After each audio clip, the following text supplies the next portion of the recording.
Assalamualaikum warahmatullahi wabarakatuh. Perkenalkan, saya Muhammad Zaki Surya Laksana, NIM J3E 117 Di sini saya akan memaparkan hasil dari pembuatan produk saya, di mana berikut adalah persyaratan atau tugas pengganti waktu PKL saya yang kurang.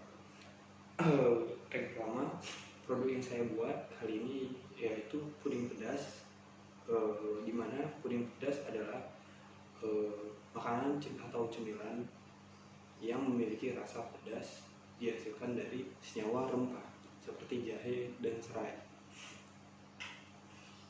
Spesifikasi produk yang puding pedas berikut adalah: yang pertama ada nama produk puding pedas, nama dagang puding soha, sarang penyajian siap untuk langsung disajikan, syarat penyimpanan simpan di suhu dingin atau 0 derajat Celcius. Umur simpannya 1 sampai 2 minggu jika disimpan pada suhu 0 derajat Celcius. Yang keenam ada berat bersih, yaitu berat bersihnya 50 gram dalam per cup, harganya dengan harga Rp3.000. Kemasan digunakan yaitu cup plastik. Adapun marketplace penjualan kami yaitu kami menjual melalui Instagram, Line dengan ID Muhammad Zaki, ataupun Tokopedia yaitu Hoki Ai. Adapun komposisi yang kami gunakan, yang pertama adalah air, jahe, serai, gula, susu kental manis atau kental manis, dan agar-agar bubuk. Selain itu ada pun alat produksi yang kami gunakan. Yang pertama ada panci, saringan, sudip, sendok, mangkuk, gelas ukur, dan kemasan yaitu cup plastik. Proses pembuatan air. Yang pertama ada proses pembuatan air pedas, di mana yang pertama ada siapkan alat dan bahan seperti air, jahe, dan serai. Selanjutnya jahe dan serai dibersihkan sampai terhilang dari tanah atau kerikil. Yang selanjutnya ada jahe dan serai dimasukkan ke dalam panci dan ditambahkan air. Setelah itu rebus air dan jahe dan serai tersebut. Setelah air direbus sekitar 15 menit atau 5 menit, air rebusan tersebut disaring. Selanjutnya itu masuk ke proses pembuatan puding pedas, dimana yang pertama ada persiapan alat dan bahan seperti air pedas yang digunakan tadi, gula, kental manis coklat, dan agar-agar. Setelah itu tuangkan bahan seperti air pedas, gula, dan agar-agar, diaduk hingga merata. Setelah itu campuran tersebut dipanaskan dan diaduk hingga mendidih. Lalu campuran tersebut diangkat dan kompor dimatikan, ditambahkan susu kental manis dan diaduk lagi sampai merata. Setelah itu dituangkan ke dalam cetakan. Setelah dituang dalam cetakan, dimasukkan ke dalam suhu ruang atau suhu pendingin berkisar 0 derajat Celcius. Itu untuk layer pertama. Untuk layer keduanya, siapkan alat dan bahan seperti air pedas, gula, dan agar-agar. Setelah itu tuangkan bahan seperti air pedas, gula, dan agar-agar, dimana setelah dituangkan tersebut diaduk dan dimasak hingga matang atau hingga mendidih. Setelah itu tuangkan ke dalam cetakan atau cup yang telah berisi layer pertama tersebut. Setelah dituangkan, disimpan atau dimasukkan ke dalam ruang pendingin dalam suhu 0 derajat Celcius. Adapun analisis bahan baku yang saya gunakan yaitu Yang pertama, bahan baku air, jahe, serai, gula, kental manis, dan agar-agar bubuk. Adapun bahayanya meliputi bahaya fisik, kimia, dan biologi atau mikrobiologi. Yang pertama, air memiliki bahaya fisik, bau dan warna keruh. Yang kedua ada kimia, adanya cairan kimia. Yang ketiga ada biologi, kontaminasi mikrobiologi seperti E. coli, Staphylococcus aureus. Yang kedua ada jahe. Jahe memiliki bahaya fisik, hanya bahaya fisik seperti adanya benda asing seperti kerikil, tanah, dan akar. Yang ketiga ada serai. Sama halnya seperti jahe, hanya memiliki bahaya fisik yaitu kerikil, tanah, dan potongan batang. Yang keempat ada gula, di mana gula memiliki bahaya fisik, ada yang benda asing seperti kerikil dan ranting. Selain itu ada pun bahaya kimia, ada yang logam berat, dan bahaya biologi, ada yang mikroba, patogen, dan bakteri.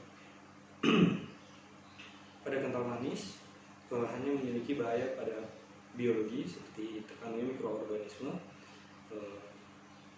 Pada agar-agar bubuk yaitu memiliki bahaya fisik, ada air tinggi dan terdapat benda asing, dan ada yang logam berat, terdapatnya semut. Itu untuk bahaya kimia dan mikrobiologi. Adapun pengujian anak berdasarkan analisis SNI, yaitu kami menggunakan untuk puding SNI yang kami gunakan yaitu mutu jelly. Adapun yang kami gunakan pengujiannya baik uji mutu fisik, kimia, dan mikrobiologi. Untuk analisis uji fisik, kami menguji dengan uji hedonik atau ragam kesukaan.